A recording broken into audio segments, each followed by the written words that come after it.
FragPunk just got some brand new updates. We'll look at some of those patch notes, which also do include a delay, so I'll go over all the details there, where that'll lead us onto some community and dev mentionables, including the new card war. On top of that, a brand new controller, as well as some exclusive rewards and a skin that you can earn right now. We got a ton to talk about. What's up, world? It's Utopia here, back in with another video. Today we're checking out all things FragPunk.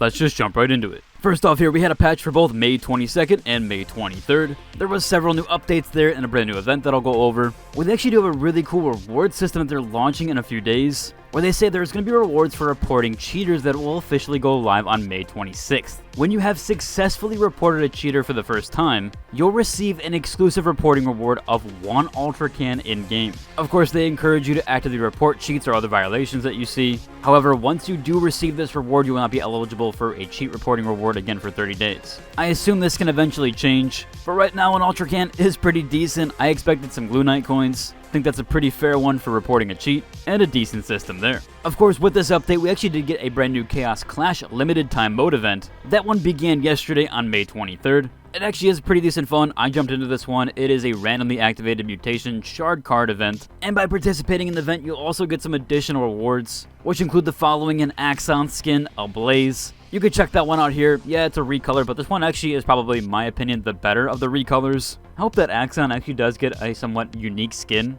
I'm sure he eventually will, like the rest of the cast. There's some additional things like an Ultra Can, Glue Knight coins, skin keys, and a basic decoration pack. So decent there just for playing the mode, and it's actually pretty fun and a unique take on things, and just changes it up for a little while. With that patch, we actually did get a brand new store update, and that's for the Loves a Rose. This is an extreme weapon skin bundle that's available on the store as of May 23rd. That does include 5 weapons here. This one does have a ton of unique animations that you can see here, with some really nice dynamic elimination animations, as well as an inspect animation that we always get. So a decent one there if you are looking for some new skins. Moving on, that actually leads us to 2 additional updates here, one an announcement and one for May 23rd patch.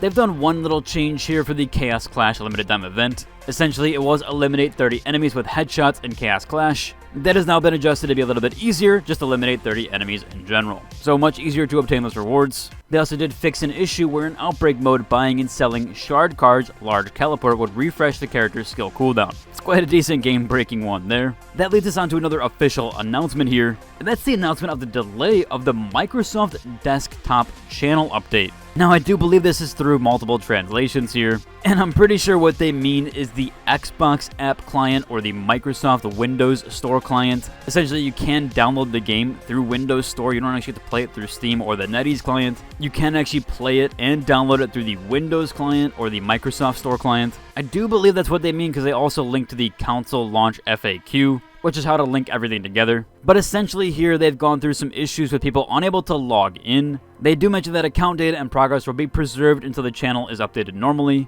and they're working closely with the platform to restore normal services as soon as possible. As they do mention, affected players can actually continue playing by downloading it from other clients and then linking those other channel clients to this or to their NetEase account. I'll actually link to this if you need to know how to actually link your accounts together. That way, in case you are playing through the Windows Store or the Microsoft Store, you can actually link it to a NetEase account and then to a Steam account, which you can play on either. That way you can preserve all your data and be sure that you won't lose anything or have to restart your progress. Hopefully they have an update on that sometime soon. Moving on here, if you are a console player and you saw my last showcase of the Xbox skins, where yes, they did make an exclusive controller for the Xbox, well, they're actually doing the same thing for PlayStation 5. And right now, their art director is working on a hand-painted controller. However, this looks like this was given away to certain participants of an event. So again, it looks like it might be a limited time controller. It would be cool if they eventually release this for the public or eventually make one for the public. It does seem like they really enjoy doing this and making new controllers and custom layouts. Still really cool there, just figured I would showcase it as they are working on concept designs for that.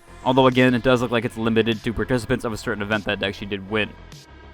But again, maybe we eventually do get something for the public to actually buy. Next up here, if you haven't seen, FragPunk Card War actually does reach its 4th batch of the finalists. And the voting is now live. All finalists have been revealed. This is after 2 months of submissions and rigorous evaluations. All finalists for the FragPunk Card War have been unveiled. So yes, now you are able to vote on all the batches together. As they do mention, they are in no particular order. At least these are for the batch 4 ones. there's still the first batch, the second batch, and the third batch, where they all accumulate together for the voting, which is now live until June 7th. So you have 18 consecutive days to earn up to 775 Glue Knight coins and a sticker pack if you do go and vote. So if you do want to check it out, you'll get some additional rewards there. I'll include a link to it down below for both the 4th batch that has access to all the other batches, as well as this voting website where you can head to and go through all the submissions. They actually have a cool one here for selected entries where you can go through randomly or even look at the ones that are trending. Seems like those that have the highest votes are at the top for this one. And it does have a voting ticket submission system, which I do believe they're kind of capping off there a little bit. However, that one actually does refresh kind of soon, so you can get your votes in here sometime soon. Again, you'll have to log in. You can also search by character name, etc. Pretty cool system here. Again, I will link to it down below in case you do want to vote. Which actually does lead us onto our first community post. This one here over on the subreddit, a little bit of self-promo for this person, but they mentioned that their card is in the top 5, and it's called Happy Birthday, where each enemy carries a balloon above their head. Popping it will deal 15 damage to them. Not gonna lie, it's actually a pretty cool idea with that one. Again, just figured I'd feature it as people do talk about their cards. I think that's super cool that they actually are taking the feedback there, taking into account different player cards. And again, these are eventually going to be added to the game, which is just a nice little touch. All in all, a really decent event. Moving on here, I know I did talk about this earlier, but they actually did some recent bannings. Again, you'll be rewarded now for reporting cheaters. That happens on May 26th, as I've covered. However, from May 12th to May 18th, they have permanently banned 232 accounts. That was just in a week span. And they also mentioned that additionally 2 accounts have been penalized for teaming with cheaters. Their matchmaking has been restricted and rank points have been revoked. Still, all in all, really cool there. I'm so glad they report these so fast. In fact, normal games report them every month. They do it every week. I absolutely love that, so I hope they continue to do so and name and shame them as they do. Moving on here, if you haven't seen, we actually do have a little bit of a community mentionable here where they are going into the finals for a lot of teams here, which is for the FragPunk World Clash Global Invitation. These are all region-based and they are hosting those at separate times. This one here is for the French Regional Finals and the qualified teams that have made it so far. If you haven't seen with that, the Global Invitation will have 7 major regions, which will have 8 top teams from all different regions here. So everybody can earn their place based on the specific regions. And as of right now, they are in the regional knockout rounds, where eventually there will be the World Grand Finals happening in China, which is from June 5th to the 7th. That has a total prize money of $150,000, and the first place will get $40K. So quite decent there. Again, if you want to check those out, I probably will cover them closer to those release, as that is actually a fairly large event with a decently chunky prize pool. Again, links to everything I covered in today's video will be linked down below. And if you enjoyed it, like, subscribe, and until the next one, deuces.